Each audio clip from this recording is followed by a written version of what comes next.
Hello, dear friends from around the world. Welcome to a new tea class with me, Stéphane Erler.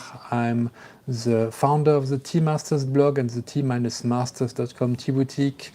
We do these classes every week live. That's why there are always little technical glitches.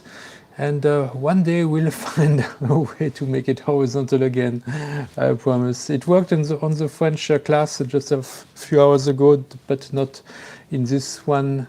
Well, that's life. That's YouTube. It's not as predictable as you think it would be, but we'll make without it. We'll enjoy. I'm still enjoying my tree chabu, Christmas tree chabu. It starts to smell like Christmas. So, and because we are going in the high mountains of Shan and Alishan, these are pine trees that we can find there, along with some bamboos. Bamboos is more what we think of when we think of Taiwan mountains, but we also find pine trees in the Taiwanese mountains. So this chabu, and that you can see a little bit here, less than I wanted. It's a new one that I've just added to the selection. I'm using it today, and we are going to try these two teas, the Alishan high mountain oolong from this organic plantation from May 1st, and here the Shaninshi plantation harvested on May the 3rd. So only 2 days of difference, and we'll see what we'll compare so that we can better understand what is the difference in taste and aroma between Alishan and Shaninshi.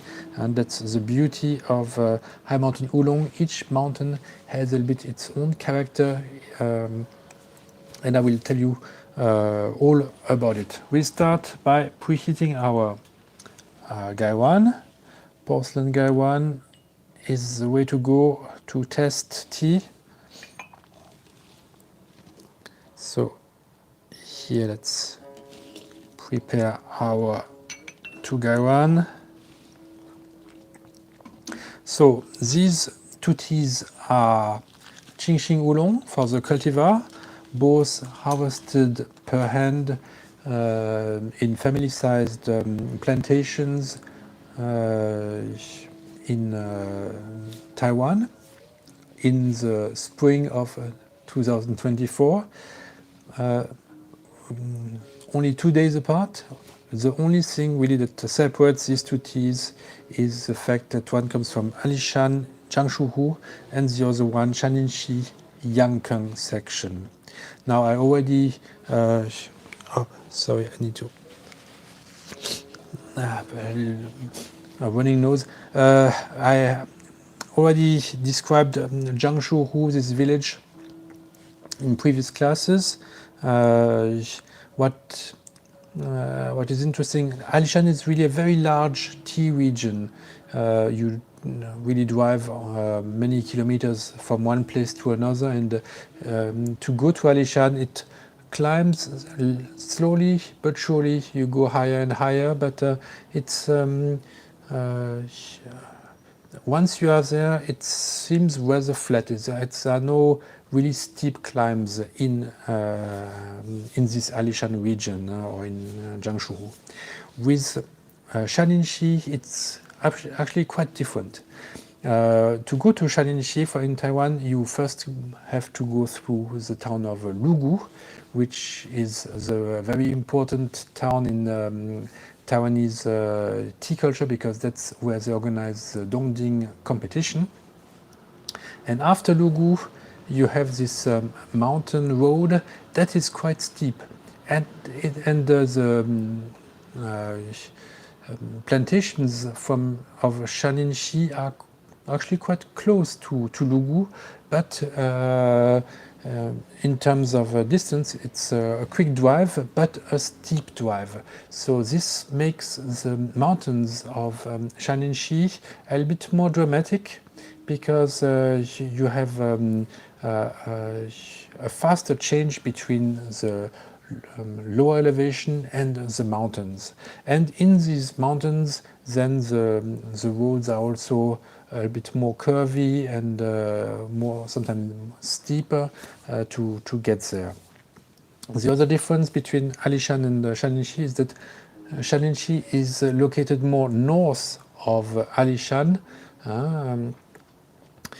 So Alishan is closer to the equator, and maybe this difference, this small difference between that Shaninshi is more north, explains also the fact that for the same altitude, the plantations in Shaninshi are harvested a little bit later than in Alishan, because the sun, the spring starts a bit later in the north than in the south. So let's make our tea. The two gaiwans are very well preheated. And if you have any questions, please write them in the comment section. I will answer them later on.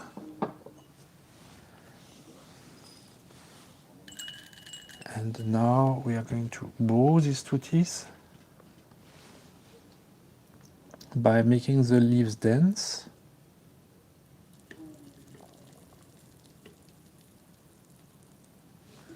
Okay. So we pour the boiling water on the side.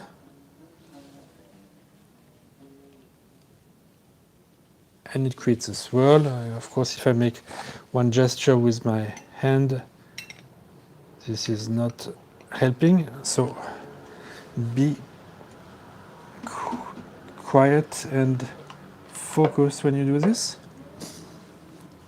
Now we can also preheat our teacup. So, in Shaninshi is a much smaller region than Alishan. Shaninshi basically has two large areas where there are tea plantations. One is the Yankang section, which is where this tea comes from, and the Longfengxia section, which is higher, around 1,600 meters. That's another section. And after Longfengxia, there is also a national park in Shaninshi, a little bit like there is one in Alishan, but in Shaninshi everything is much closer together. In Alishan, it's a much larger region. Therefore, there are more producers, I believe, in Alishan than in Shaninshi, but you will find that it's easier for the farmers from Dongding, from Lugu, to have their tea fields in Shaninshi. They are very close by, whereas if you have a tea field in Alishan, very often those farmers then live in Alishan or in Jai, but not in Lugu. Okay, the leaves are almost open.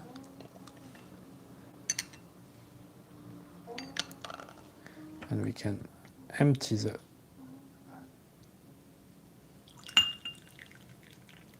gaiwan.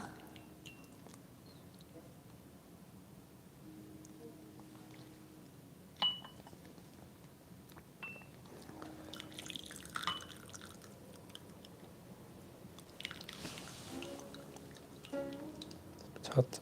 And a difference in color. The sorry, really running nose now. I will try to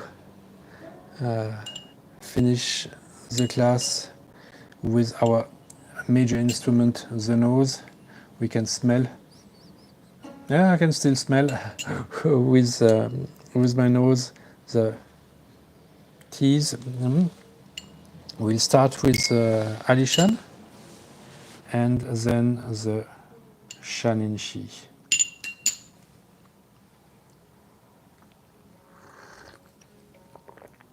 Nice sweetness, freshness, purity, coming from an organic plantation. And here,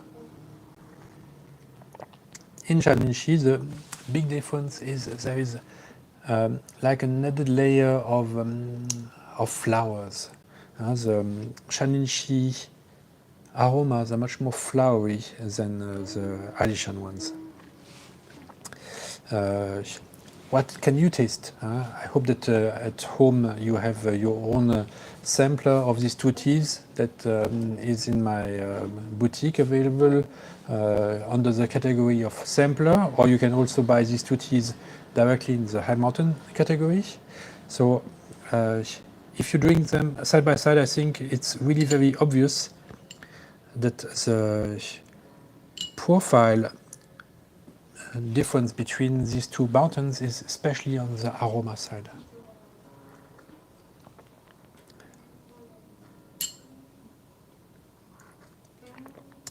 The Alishan is already flowery, but compared to the Shaninshi, the Shaninshi is even much more flowery. Okay, I hope you enjoyed this comparison.